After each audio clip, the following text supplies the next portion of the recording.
Hello dear Motorsport-Magazin.com friends and Formula One fans from Imola. What a great and historic place to celebrate the European opener of the Premier class. It would be wonderful here if the weather was right. We'll talk more about that in a moment. But it could be wonderful again for us petrol heads in the future.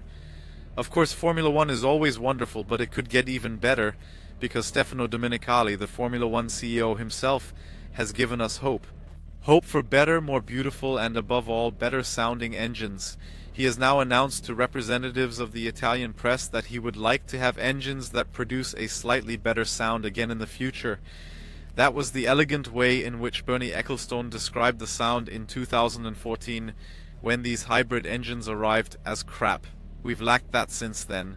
So, Stefano Domenicali would like to have a slightly better sound again in the future and can imagine that without a hybrid engine in the future.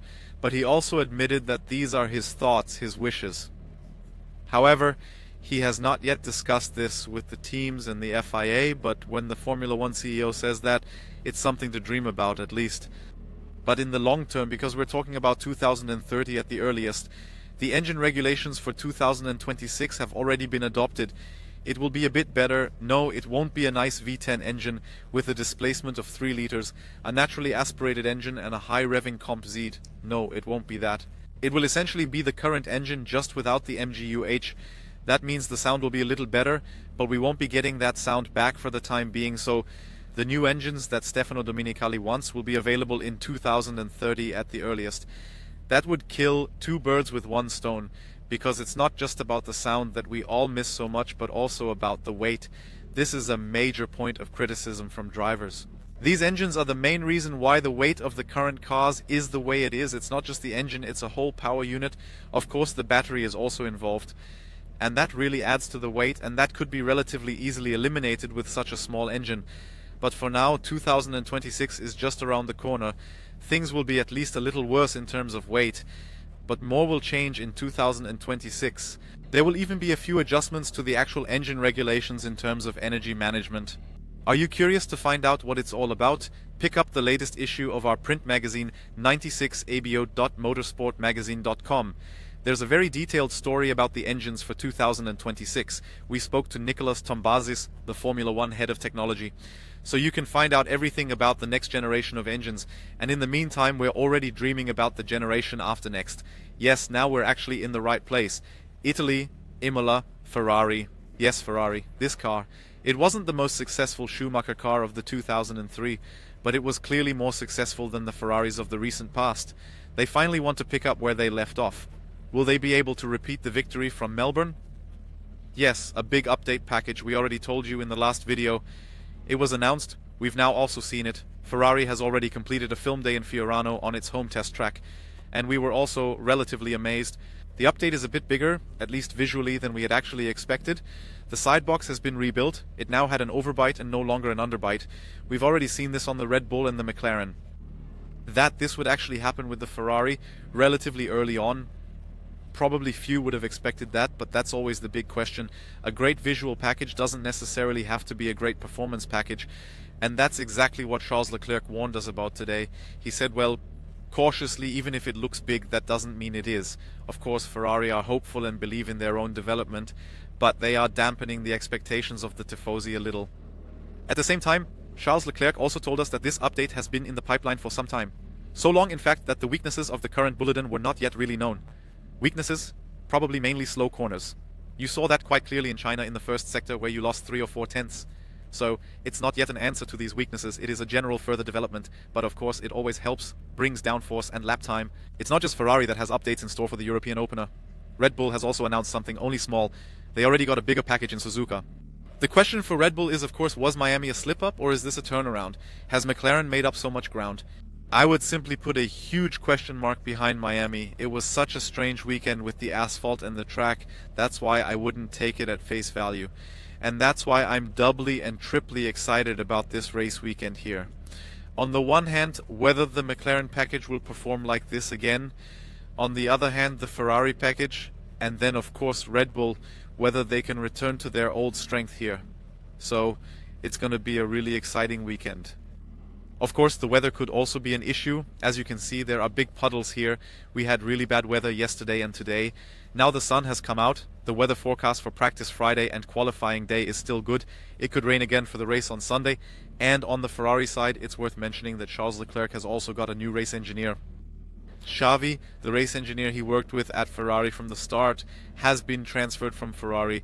So that was the team's decision, not Leclerc's. Instead, he now has his previous performance engineer, Brian Bozzi, as his race engineer. Imola is of course also a tragically historic place and forever associated with the death of Ayrton Senna. You will no doubt have noticed that the 1st of May this year marked the 30th anniversary of the tragic accident. Here behind me you can see the 94 Williams in which the accident happened. Ayrton Senna is a huge topic. Of course, we mustn't forget Roland Ratzenberger at this point, especially from an Austrian perspective. He was killed in an accident here the day before. Of course, neither of them have been forgotten for a long time, especially Sebastian Vettel. He has often proven that the history of Formula One is very close to his heart, and that's why he organized something really great here. A race with all his Formula One driver colleagues, and Formula 2 and Formula 3 colleagues were invited. We would have been allowed to take part if we had made it to the race.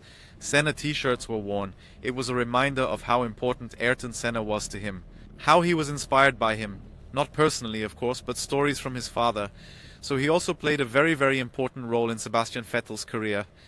Then later, or tragically, through his accident, he was also mainly responsible for the fact that Formula One has made such safety developments in recent decades.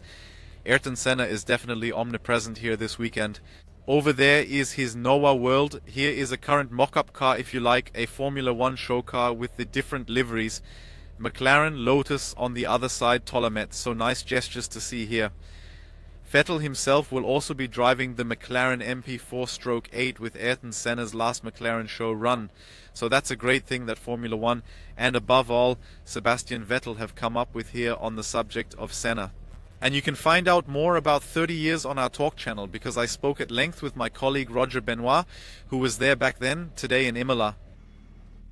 The contract extension of Alexander Albon was also a big topic yesterday. It almost came as a bit of a surprise because Williams told us that he actually already has a contract for next year. Yes, but now they've extended it prematurely, or not prematurely, by several years. They didn't want to tell us exactly how long. Possibly it was also about options that Williams had, at least for next year. And then they immediately said, okay, we'll do it for several years. Because there's not much interesting for Alexander Albon after that anyway. That's why he was persuaded to sign with Williams after all. But you also have to say that his stock hasn't necessarily risen in recent weeks and months. His performances are solid, I would say, but not the overachiever that some people thought he was after last season. Williams is naturally pleased to have secured his services. Alexander Albon emphasizes that he believes in the Williams project, in the long-term nature of the whole thing, and so we have at least been given a little breather on the driver market after it has always been one hit after another. It will also be blow by blow here this weekend. If you don't want to miss anything, be sure to subscribe to the channel. Maybe we'll manage to break through the 215 subscriber mark this weekend. That would be sensational, of course. We've already broken through the 15,000 mark on our talk channel. Many thanks to everyone who has been with us for I don't know how many years, who watched the channel when it was still tiny. We will of course be delighted if we continue to grow. So be sure to subscribe to the channel, activate the bell, and then you'll get the updates here directly from Imola this weekend.